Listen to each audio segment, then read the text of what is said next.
Hello students, welcome to our YouTube channel art and study. आज मैं आपके लिए लेके आई हूँ साइंस का टॉपिक मानव परिसंचरण तंत्र, ह्यूमन सर्कुलेटरी सिस्टम, जिसमें हम पढ़ेंगे रक्त के परिसंचरण तंत्र के बारे में और रक्त की संरचना देखेंगे और उसके बाद में हम देखेंगे हार्ट अर्थात हृदय की संरचना और उसके भागों के बारे में विस्तार से। तो चलिए शुरू करते हैं आज का टॉपिक मानव परिसंचरण तंत्र, ह्यूमन सर्कुलेटरी सिस्टम। तो सबसे पहले हम देखेंगे कि मानव परिसंचरण तंत्र कितने प्रकार का होता है और इसकी परिभाषा क्या होती है। तो मानव परिसंचरण तंत्र की परिभाषा इस प्रकार है कि किसी भी तरल पदार्थ का जो चक्रीय प्रवाह होता है वो परिसंचरण कहलाता है। तो मनुष्य के शरीर में जब किसी तरल पदार्थ का प्रवाह होता है यानी कि चक्रीय प्रवाह होता है तो वह परिसंचरण कहलाता है। और परिसंचरण तंत्र के अध्ययन को क्या कहा जाता है स्टूडेंट्स? तो परिसंचरण तंत्र के अध्ययन को कहा जाता है एंजियोलॉजी कहा जाता है। तो मानव परिसंचरण तंत्र की परिभाषा क्या हुई कि किसी तरल पदार्थ का चक्रीय प्रवाह परिसंचरण कहलाता है। और परिसंचरण तंत्र का अध्ययन क्या कहलाता है? एंजियोलॉजी कहलाता है। और परिसंचरण तंत्र के जनक किसको कहा जाता है स्टूडेंट्स? तो परिसंचरण तंत्र के जनक कहा जाता है विलियम हार्वे को कहा जाता है। अब हम देखते हैं कि रक्त परिसंचरण तंत्र के प्रकार। तो रक्त परिसंचरण तंत्र के प्रकार हैं, पहला है, दो प्रकार का होता है रक्त परिसंचरण तंत्र। पहला है खुला परिसंचरण तंत्र और दूसरा है बंद परिसंचरण तंत्र। तो अब हम देखते हैं उन दोनों की परिभाषाएं। तो खुला परिसंचरण तंत्र किसे कहते हैं? खुला परिसंचरण तंत्र वह होता है जिसमें रक्त वाहिनियों में नहीं बहता जबकि खुले स्थान द्वारा और चैनलों के द्वारा ऊतकों में बहता है।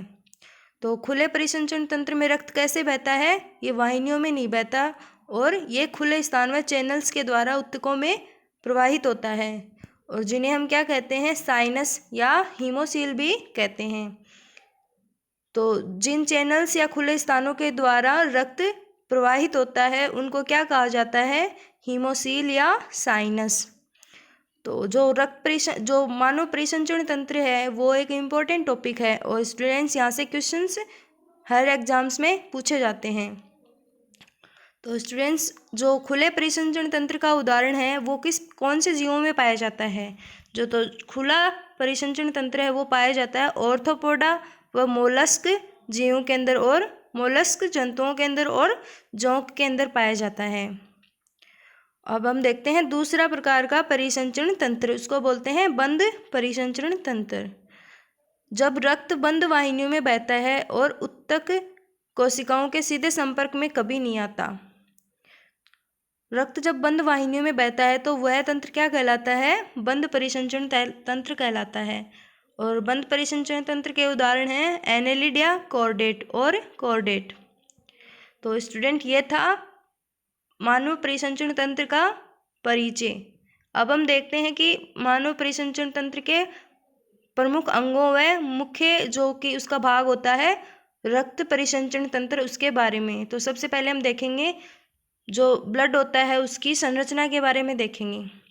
तो ब्लड किन किन पार्ट से मिलकर बना होता है स्टूडेंट्स? तो ब्लड मिलकर बना होता है प्लाज्मा और ब्लड सेल्स से। ये जो डायग्राम है ये ब्लड की स्ट्रक्चर को दिखाता है। तो ब्लड किन किन पार्ट कंपोनेंट से मिलकर बना होता है? प्लाज्मा और ब्लड सेल्स से। और प्लाज्मा दो कंपोनेंट से मिलकर बना होता है, एक होता है सीरम और दूसरा होता है प्रोटीन्स। और जो ब्लड सेल्स होती हैं वो तीन प्रकार की होती हैं, एक तो होती है इरिथ्रोसाइट्स जिनको हम बोलते हैं रेड ब्लड कार्पल्स। तो इरिथ्रोसाइट जो कि लाल रुधिर रक्त कणिकाएं कहलाती हैं, दूसरी हैं वाइट ब्लड सेल्स और तीसरी हैं प्लेटलेट्स। तो ये थी स्टूडेंट्स ब्लड की संरचना। अब हम देखते हैं कि जो बंद परिसंचरण तंत्र था उसकी खोज भी किसने की थी स्टूडेंट्स? विलियम हार्वे ने की थी। और जो परिसंचरण तंत्र का संगठन है वो क्या होगा?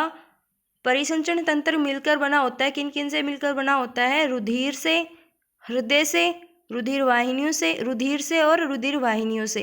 तो स्टूडेंट्स हम आगे के पार्ट्स में हम देखेंगे, इन सब पार्ट्स को विस्तार से देखेंगे। तो अब हम पढ़ रहे थे रुधिर के बारे में, रुधिर की संरचना के बारे में। तो रुधिर एक तरल संयोजी ऊतक होता है और रुधिर का अध्ययन जिस शाखा के अंतर्गत किया जाता है वो शाखा क्या कहलाती है? हेमेटोलॉजी कहलाती है। क्या कहलाती है? हेमेटोलॉजी कहलाती है। तो स्टूडेंट्स, मानव शरीर में रुधिर की कितनी मात्रा पाई जाती है? तो रुधिर की मात्रा पाई जाती है, सामान्य शरीर में पाई जाती है 5 से 6 लीटर। और जो क्या होता है, मानव शरीर के भार का 8% होता है। तो जो मानव शरीर में जो ब्लड पाया जाता है वो शरीर के कितना प्रतिशत भाग में होता है? तो मनुष्य के भार का 8% भाग मनुष्य में ब्लड पाया जाता है, अर्थात 5 से 6 लीटर पाया जाता है। और जो रुधिर का pH मान होता है वो 7.4 होता है और ये एक बफर विलयन है।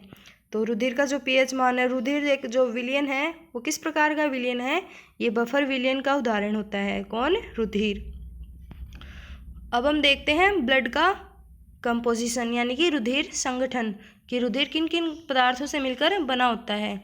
तो रुधिर बना होता है ब्लड प्लाज्मा और रुधिर कणिकाओं से मिलकर बना होता है।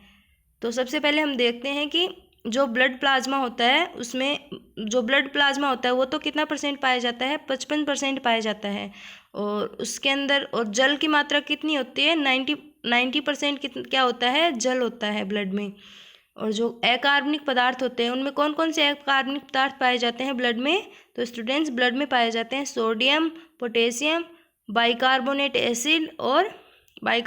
एसिड HCO3 और कैल्शियम आयन आदि आयन्स पाए जाते हैं। जो अकार्बनिक पदार्थ पाए जाते हैं ब्लड में वो ये थे।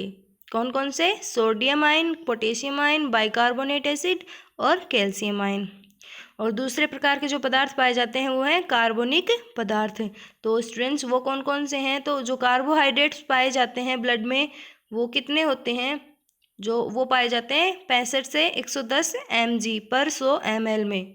तो जो कार्बनिक पदार्थों की मात्रा पाई जाती है कार्बोहाइड्रेट्स की वो 65 to 110 mg तक होती है। और जो ब्लड का दूसरा कंपोजिशन है वो है वसा यानी कि फैट, जिसको बोलते हैं हम कोलेस्ट्रॉल भी बोलते हैं। वो कितने मात्रा में पाया जाता है ब्लड में? वो पाया जाता है 50 से 180 mg पर 100 ml।